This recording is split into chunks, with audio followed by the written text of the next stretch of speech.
저희가 읽은 이 사도행전은 의사인 누가가 데오빌로 각하에게 보낸 두 번째 편지입니다.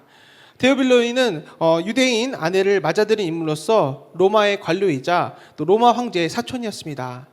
또 데오빌로는 일찍이 예수님에 관하여 많은 궁금증을 가지고 있던 인물로서 우리에게 잘 알려져 있습니다. 그래서 누가는 이 데오빌로가 예수님을 믿을 수 있도록 첫 번째 편지인 이 누가복음을 통하여 예수님께서 우리의 죄를 위하여서 십자가 위에서 다 해결해 주셨다. 그리고 우리의 구원자 또 주인이 되셨음을 말하였던 것입니다. 그리고 이어지는 이 두 번째 편지인 사도행전을 통하여서 예수님의 부활과 승천 또 성령 강림의 사건을 기점으로 복음이 어떻게 전파되어 초대교회가 또 어떻게 세워지게 되었는지에 관해서 자세한 내용을 전하기 위하여 기록되었던 것입니다. 그런데 여기서 우리가 주목해야 할 것은 누가는 이 데오빌로라는 한 사람을 위하여서 오늘 우리가 잘 알고 있는 누가복음과 사도행전을 기록하였다는 것입니다. 즉 한 영혼을 구원하기 위하여서 오늘 엄청난 시간과 노력을 들여서 이 누가복음과 사도행전을 썼다는 사실을 오늘 시간 우리를 돌이켜보게 만드는 것입니다. 오늘 우리는 한 사람 한 영혼을 귀중함을 모르고 지나칠 때가 있습니다. 사랑은 사람을 움직이게 하고 복음은 구원의 역사를 일으킵니다. 오늘 누가와 같이 우리의 사랑과 복음의 열정이 다시 한번 일어나야 할 것입니다. 또한 누가는 이 복음이 증거되어야 함을 너무나도 잘 알고 있었습니다. 복음이 증거되면 이 변화가 일어남을 그는 알고 있었던 것입니다. 죽은 자가 살아나는 능력은 바로 복음의 역사인 것입니다. 그러므로 이 복음은 반드시 증거되어야 하는 것입니다. 여러분들은 이 복음을 참된 진리로 믿고 계십니까? 그렇다면 우리는 이 복음을 자랑해야 할 것입니다. 이 복음을 증거하는 삶을 살아야 할 것입니다. 비록 누가와 같이 우리가 이런 엄청난 열정을 쏟을 수는 없을지 몰라도 우리는 이 복음의 능력을 자랑해야만 것입니다. 그리고 우리는 기억해야 할 것입니다. 우리 주님은 말씀을 통하여 우리에게 다가오십니다. 그리고 우리 삶에 새 힘과 활력을 주시는 분이십니다. 왜냐하면 이 복음은 생명을 재창조하는 역사가 일어나기 때문입니다. 그러므로 우리는 우리의 믿음 생활을 자랑스럽게 여기며 사람들에게 증거가 되는 삶이 되어야 할 것입니다. 그렇게 되시는 우리 신앙과 우리 삶이 일치된 삶을 살아야만 하는 것입니다. 그리고 내 자신이 그리스도인임을 자랑스럽게 보일 수 있는 믿음의 확신과 또 삶의 결단이 일어나야만 하는 것입니다. 특별히 오늘 이 사도행전 말씀을 통하여서 확실한 이 삶의 결단들이 일어나 초대교회 역사의 주역으로 쓰임받는 우리 모든 배대가족들이 되시기를 간절히 소원합니다. 아멘. 예수님께서는 부활하신 이후 바로 하늘로 올라가시지 않고 40일 동안을 제자들과 함께 하였습니다. 그리고 제자들에게 친히 나타나셔서 증거가 되셨고 오늘 제자들을 증인 삼아 그들에게 하나님 나라의 사명을 맡겨주셨던 것입니다. 사실 제자들은 예수님께서 이 십자가 위에서 돌아가실 때 모든 것이 다 끝장났다라고 생각했습니다. 그래서 모두 다 고향으로 돌아갔던 것입니다. 그러나 이 부활하신 예수님께서는 그들을 찾아가셨고 오늘 부활하신 예수님을 만난 제자들은 새롭게 하나님 나라를 꿈꿀 수가 있게 되었던 것입니다. 그런데 아직까지도 이 제자들은 이 하나님 나라의 가치를 잘 알지 못하였습니다. 오늘 이 본문을 보면 제자들은 아직까지도 하나님 나라를 이스라엘 나라의 관점에서 생각하고 있는 것을 우리는 볼 수 있게 되는 것입니다. 이 시간 우리 본문 6절 말씀을 다 함께 읽도록 하겠습니다. 그들이 모였을 때 예수께서 여쭈어 이르되 주께서 이스라엘 나라를 회복하심이 이때이니까 하니. 예수님께서 승천하시기 전에 오늘 제자들이 예수님께 물었습니다. 드디어 주님이 이스라엘 나라를 회복하심이 바로 이때입니까? 예수님이 이 부활하신 몸을 나타내 보이시고 하나님 나라에 대해 말씀하시자 제자들은 이제 주님께서 드디어 이 이스라엘을 회복시키겠다라고 생각하였던 것입니다. 그런데 바로 그러한 때는 하나님의 권한에 있었습니다. 당시 제자들의 이 관심사도 우리와 별반 다르지 않습니다. 바로 그때를 궁금해한다라는 것입니다. 기도 응답의 때, 또 이 위기가 언제쯤 벗어날지에 대해서 우리는 그것을 궁금해하며 또 그때가 속히 오기를 바라게 되는 것입니다. 그러나 예수님께서는 그러한 때는 그러한 권한의 때는 아버지께 있으니 오직 너희는 성령을 받아 땅끝까지 복음의 증인으로 살라라고 말씀하셨습니다. 그러므로 우리들은 나의 먼저보다 하나님께서 나를 통하여서 먼저 이루시고자 하는 그 뜻에 우리의 관심을 두고 순종해야만 할 것입니다. 이렇게 예수님께서는 본문 7절을 통하여서 그 날과 그 시기는 너희가 알 바가 아니다라고 단호하게 말씀하여 주셨습니다.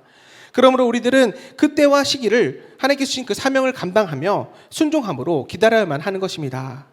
이어지는 본문 8절 말씀을 다 함께 읽도록 하겠습니다. 오직 성령이 너에게 임하시면 너희가 권능을 받고 예루살렘과 온 유대와 사마리아와 땅끝까지 이르러 내 증인이 되리라 하시니라. 아멘. 오늘 우리가 너무나 잘 알고 있는 이 말씀은 오늘 이 사도행전 전체에 요약에 해당된다라고 할 수 있습니다. 우리가 날마다 복음을 전하기 위해 또 복음에 증인된 삶을 살기 위해선 성령님께서 우리와 함께 하셔야 되는 것입니다. 이 성령의 능력은 이 세상적으로 잘 되게 하는 능력 정도가 아니라 예수님의 복음을 전하게 하는 능력입니다. 예수님께서 하셨던 일을 대신할 수 있게 하시는 능력이 되는 것입니다. 제자들은 이 성령을 받고 다른 곳이 아니라 가장 먼저 오늘 예수님께서 죽임을 당한 그 예루살렘에서 복음을 전하기 시작하였습니다.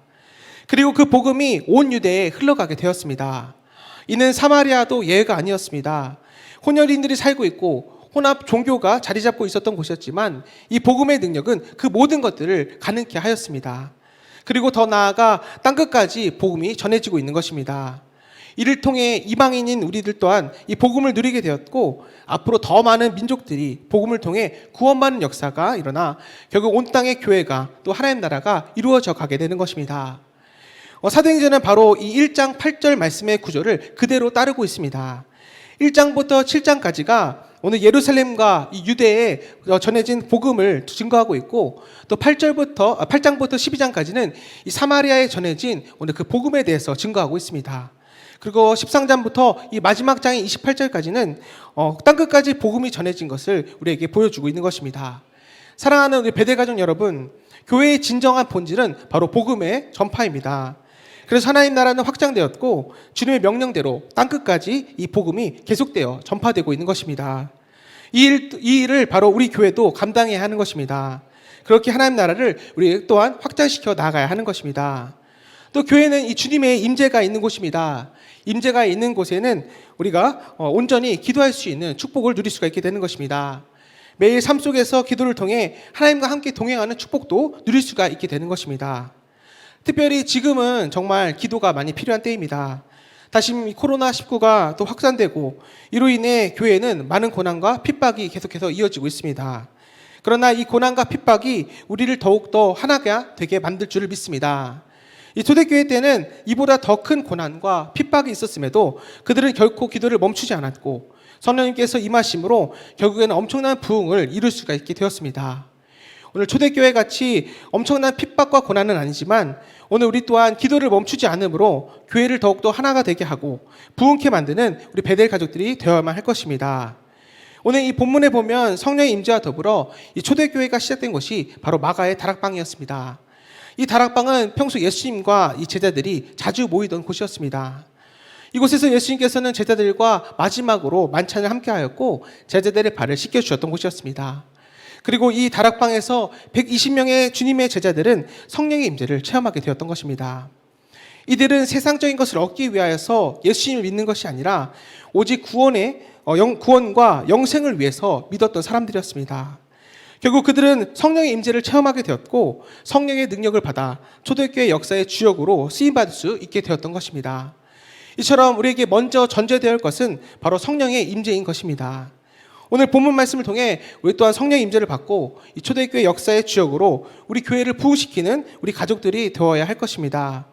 그렇다면 우리가 이 초대교회 역사의 주역으로 쓰임받기 위하여서 성령의 임재를 받기 위한 방법은 무엇일까요?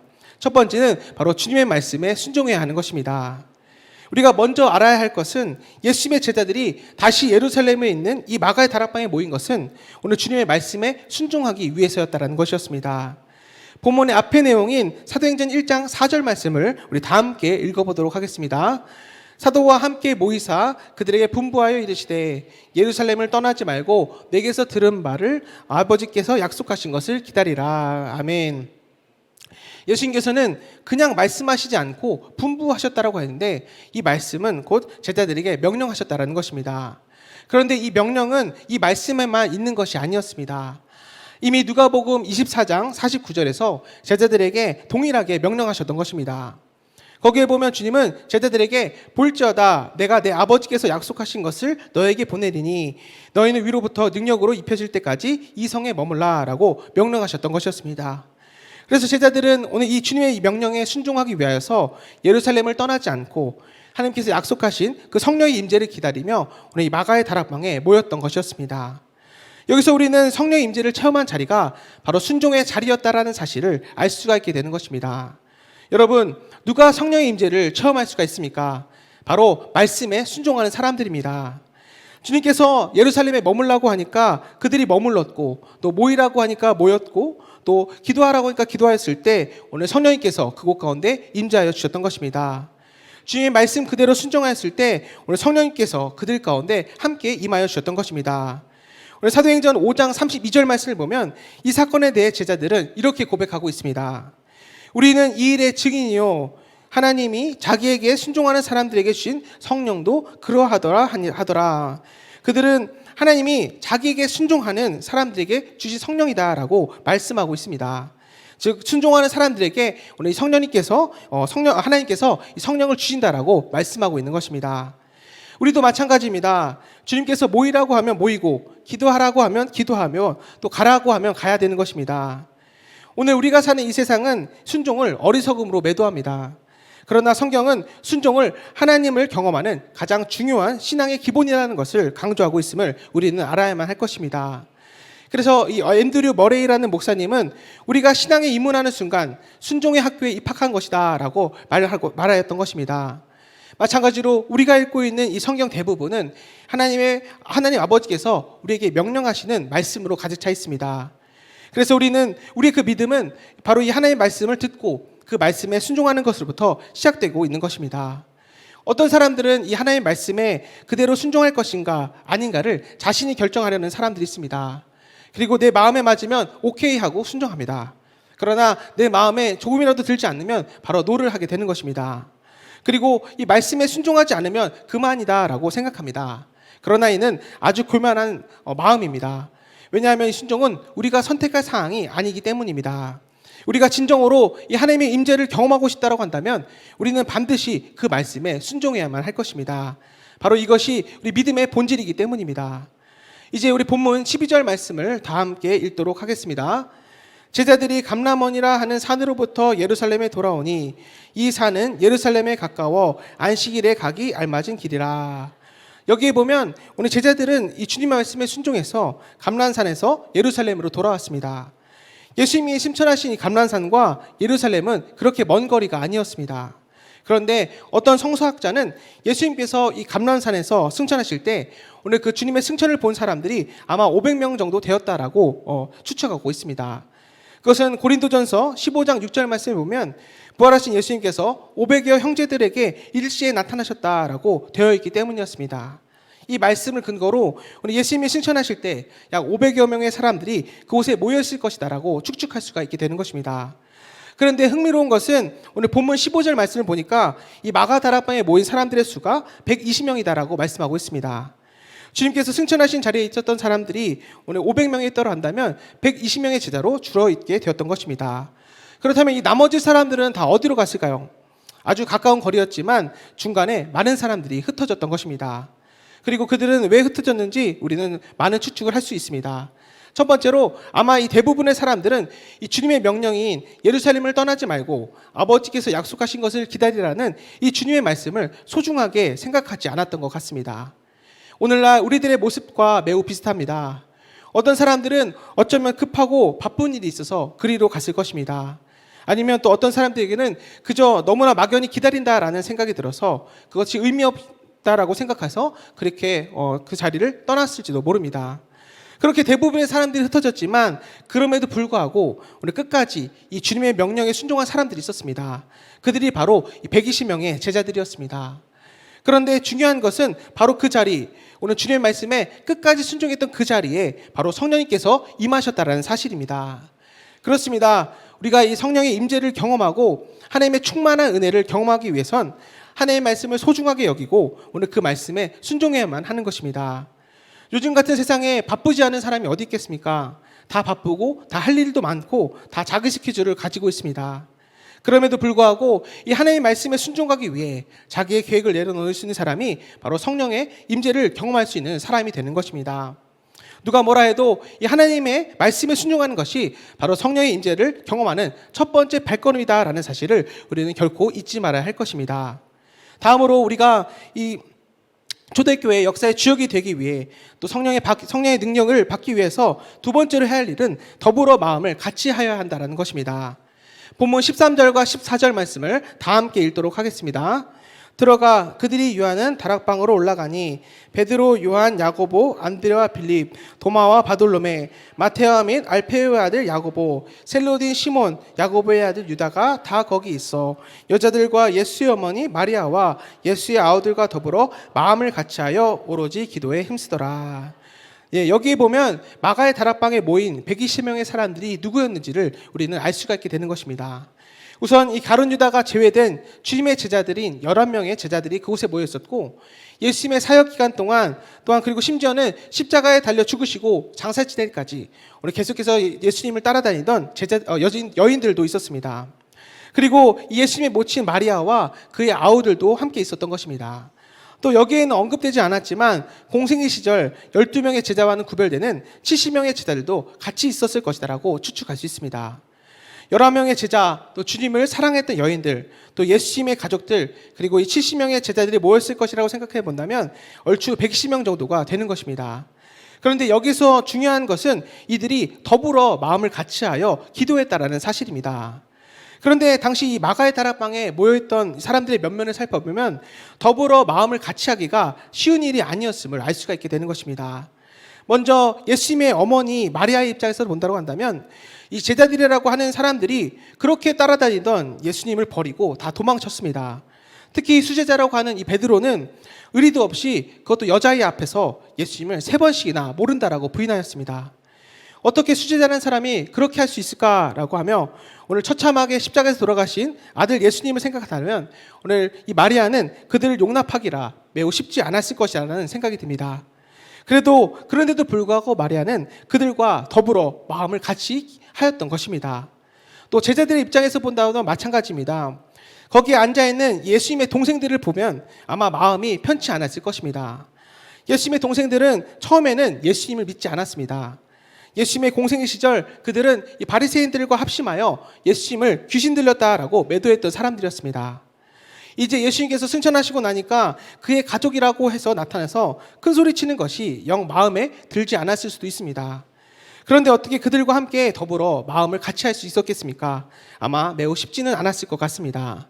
그리고 또 예수님을 사랑해서 끝까지 예수님과 함께했던 여인들의 입장에서 본다고 한다면 가족들도 제자들도 다 도망가고 자신들만 남아서 끝까지 예수님을 무덤까지 따라갔던 것을 생각한다고 한다면 다른 사람들을 곱게 볼 수가 없었을 것입니다. 그렇게 그들은 서로의 약점과 또 상처를 너무나도 잘 알고 있었습니다.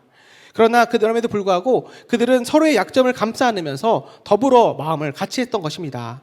그런데 바로 이 더불어 마음을 같이 하는 그곳에 성령님께서 임재하셨던 것입니다. 우리는 여기서 더불어 마음을 같이 하는 것이 바로 성령의 임재를 경험하는 중요한 두 번째 모티브가 된다는 사실을 알 수가 있게 되는 것입니다. 그렇습니다. 우리가 알다시피 성령님은 하나가 되게 하는 일치의 영이십니다.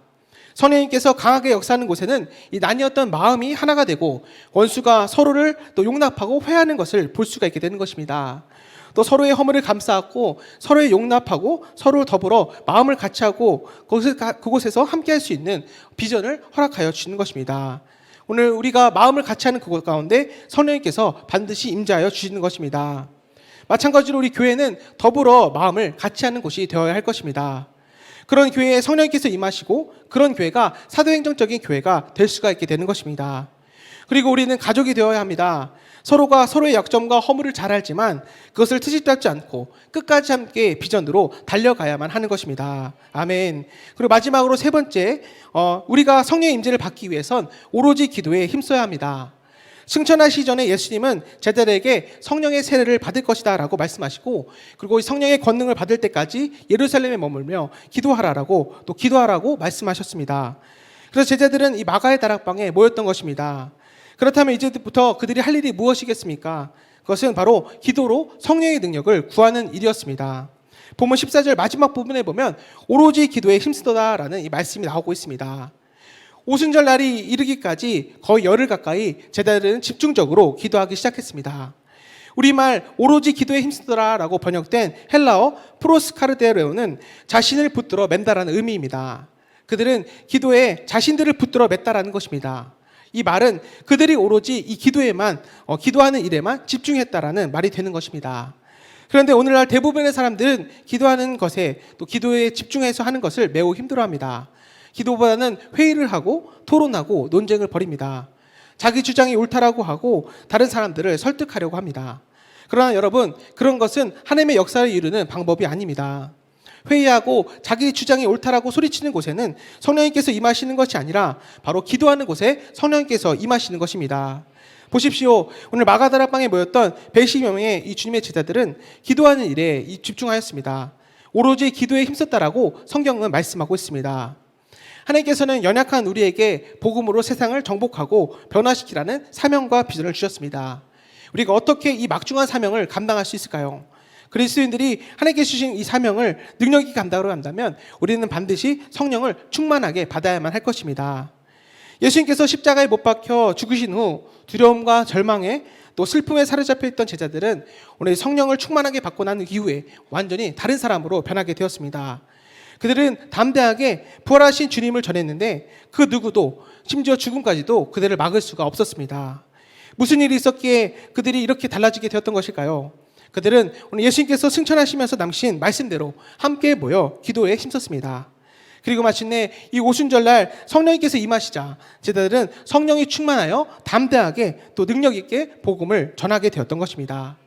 여기에 우리가 찾는 해답이 있습니다. 우리도 제자들처럼 성령을 충만하게 받으면 능력이 있는 그리스도인들이 될 수가 있다는 것입니다. 어떻게 하면 우리가 성령을 충만하게 받을 수 있을까요? 제자들처럼 함께 모여 기도에 힘써야 하는 것입니다. 사도행전 4장 23절 말씀을 보면 베드로와 요한은 공회에 끌려갔지만 위협 앞에서도 당당함으로 결국에는 노임을 받게 되었습니다. 그런데 이때 그들은 집으로 바로 가지 않고 그의 동료들이 모여있는 곳에 가서 있었던 일들을 이야기했다라고 나와 있습니다. 이것은 고난을 함께할 수 있는 공동체, 위로의 가족 공동체가 사도들에게 존재하고 있었음을 우리들에게 보여주고 있는 것입니다. 즉 교회가 그들에게 집이자 가족이었던 것입니다. 그리고 이어지는 24절 말씀을 보면 베드로와 요한에 있었던 일을 듣고 그들은 축제를 바로 열지 않았습니다. 무엇을 바로 했냐면 바로 기도를 바로 했다는 것을 우리는 알 수가 있게 된 것입니다. 그들은 하나님께 한 마음으로 큰 소리로 기도하기 시작하였습니다. 삶을 나누고 하나님의 그 위대한 비전을 나눌 수 있는 건강한 교회 공동체가 있었기 때문에 그들은 기도하기 시작하였고 이는 우리들에게 롤모델이 되는 것입니다. 그러면서 그들은 하나님을 얼마나 선명하게 인식하고 있는지를 우리들에게 보여주고 있습니다. 그들은 하나님을 대주제라고 부르고 있습니다. 그리고 나아가 하나님을 창조주 하나님으로, 계시하는 하나님으로, 역사하시는 또 역사를 주관하신 하나님으로 인식하고 있음을 볼 수가 있게 되는 것입니다. 이러한 인식이 있었기에 그들은 고난과 핍박이 와도 절대로 굴하지 않았습니다. 이처럼 우리가 하나님에 대한 분명한 확신이 있을 때 우리는 세상의 고난과 핍박이 올지라도 주눅들지 않게 된다는 것입니다. 동시에 그들은 이 하나님의 말씀을 자신의 삶의 현장에서 해석하고 적용하는 모습을 보여주고 있습니다. 그들은 세상에서 일어나는 이 무수한 어려움과 고난을 그러려니 하며 받아들이지 않았습니다. 도리어 하나님의 말씀의 원리를 이해하고 이를 통해 자신에게 닥쳐온 모든 삶의 어려운 국면들을 바르게 인식하고 있음을 우리에게 보여주고 있는 것입니다. 이러한 인식들이 있었기에 그들은 자신들에게 닥쳐온 어려움과 고난을 하나님께 기도로 아뢰게 되었다는 것입니다. 우리가 사도행전 4장 29절 말씀을 다 함께 읽어보도록 하겠습니다. 주여 이제도 그들의 위협함을 굽어보시옵고 또 종들로 하여금 담대히 하나님의 말씀을 전하게 하여 주시오며 아멘. 위협함이 만만한 것이 아니었기에 그들은 하나님께 더욱더 기도할 수가 있었습니다. 그러나 여기서 중요한 사실은 위협함을 없애주십시오라고 그들은 기도하지 않았다는 것입니다. 그들은 당당히 세상에 위협에서 맞서 싸우고 있었다는 것입니다. 그들의 이러한 삶의 태도는 어디서 왔을까요? 이것은 바로 바른 말씀에 적용해서 왔다는 것을 우리는 분명히 인식해야 할 것입니다. 주님도 당신에게 임한 모든 위협을 당당하게 이기며 영광의 자리에 오르셨던 것처럼 제자들 또한 이 주님의 삶처럼 살아가 주님이 걸으신 그 자리에 앉겠다라는 것을 우리에게 보여주고 있는 것입니다. 우리는 이를 사명이다라고 말할 수 있습니다.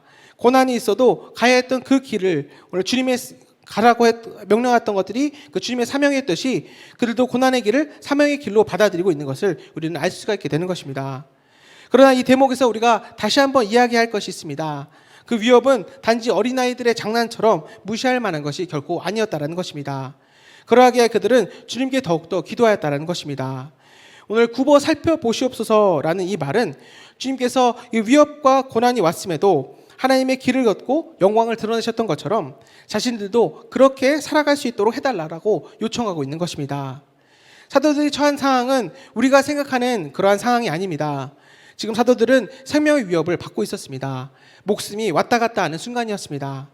관원들이 다시는 예수 그리스도를 전하지도 말고 그의 부활에 관하여 말하지도 말라라고 심한 위협을 가하고 있었던 상황이었습니다.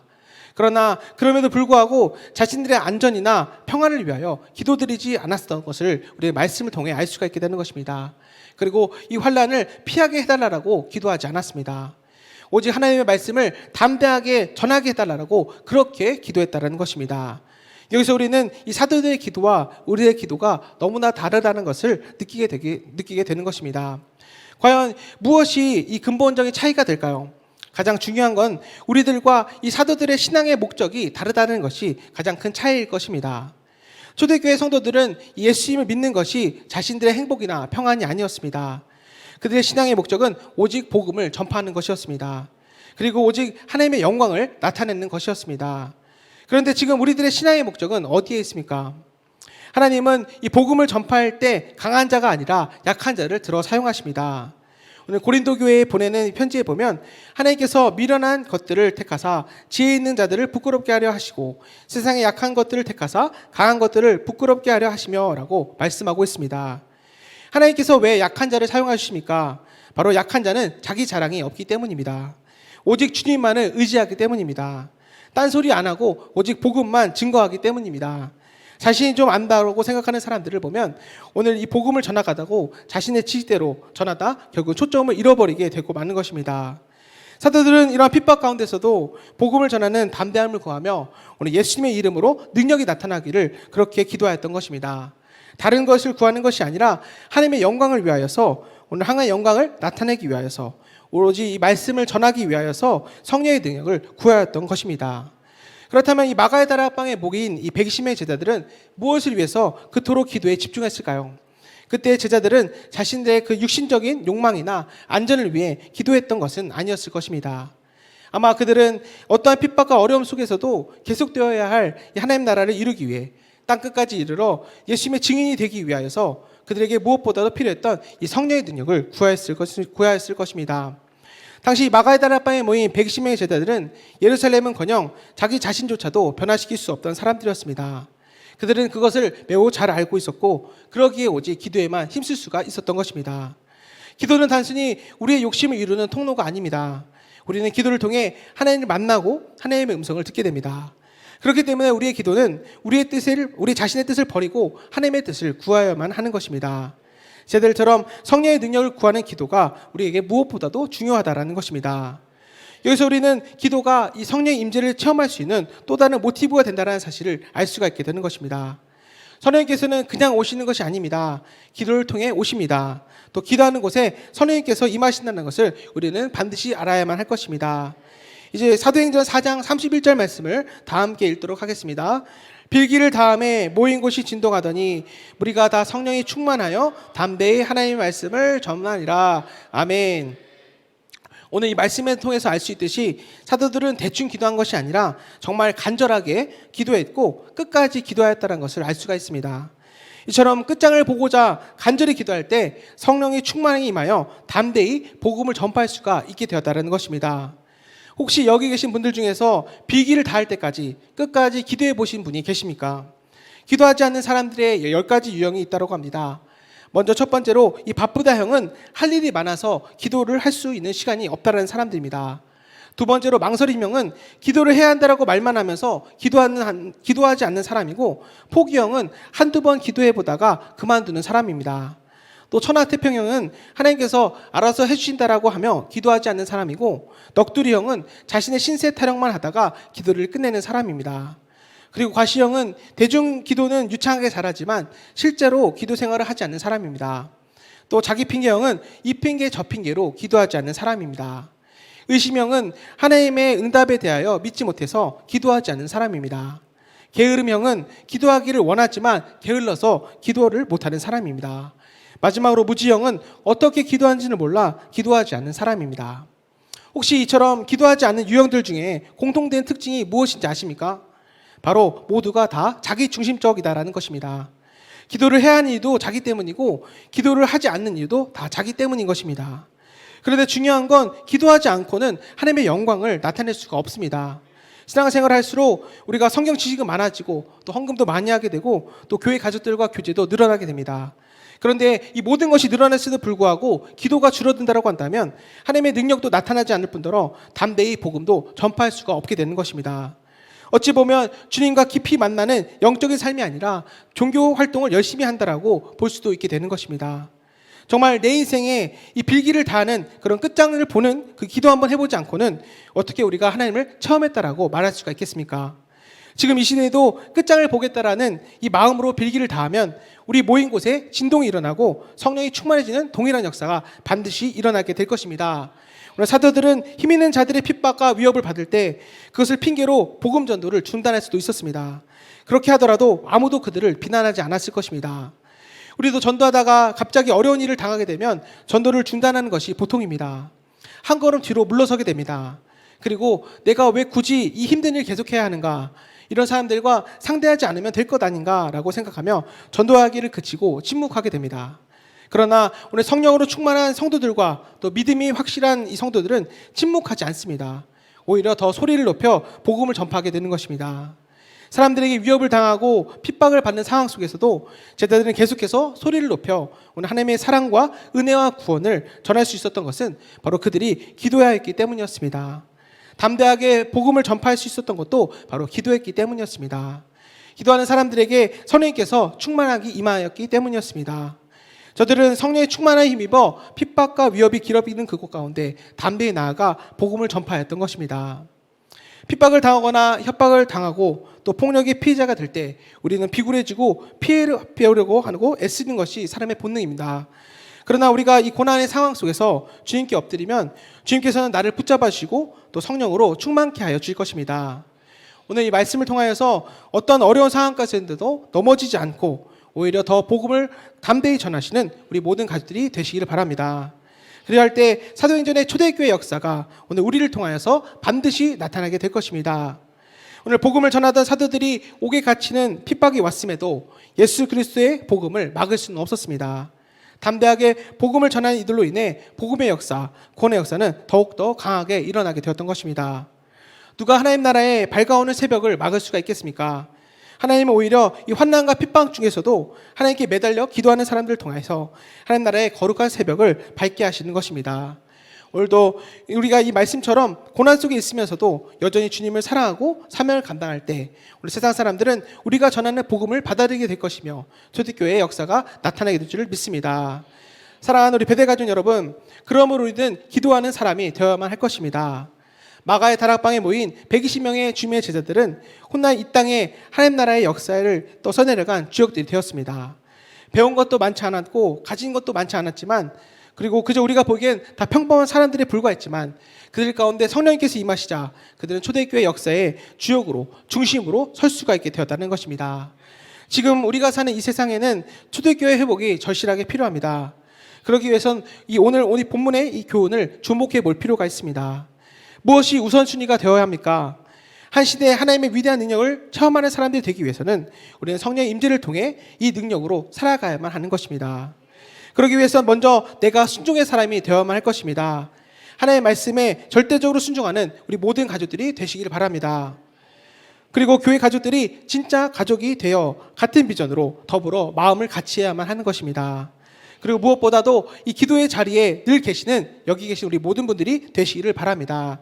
그럴 때 오늘 120명의 주님의 제자들과 같이 사도행전의 역사를 써내려가는 하나님께 크게 쓰임받는 모두가 될 것입니다. 계속해서 목사님께서 강조하시는 말씀과 기도를 통해 성령으로 충만하여 은혜와 기쁨이 넘치는 우리 모든 배대 가족들이 되시기를 바랍니다. 특별히 코로나로 주춤해 있었던 우리 말씀과 기도에 다시 한번 힘쓰심으로써 강력한 영성을 통해 초대교회 부흥의 역사가 다시 한번 우리를 통하여 일어나게 될 줄을 믿습니다. 오늘 이 말씀을 통해 찔림을 받고 다시 한번 결단하고 또 그렇게 살도록 날마다 힘쓰시는 우리들로 말미암아 우리 교회가 더욱더 든든하게 세워져 가게 될 것입니다. 이제 올해도 정말 딱 한 달밖에 남지 않았습니다. 이 남은 한 달만큼은 특별히 말씀과 기도에 더욱 힘쓰시고, 특별히 우리 다다음 주에 진행되는 또 뜨겁게 하나님을 사랑하는 이 워밍업 2021년을 또 준비하는 마음으로 우리가 더욱더 성령 충만을 받아 우리가 은혜와 기쁨이 넘치시며 2021년에는 놀라운 부흥의 초대교회 역사를 이뤄가시는 우리 모든 배달교사들 되시기를 간절히 소원합니다. 아멘.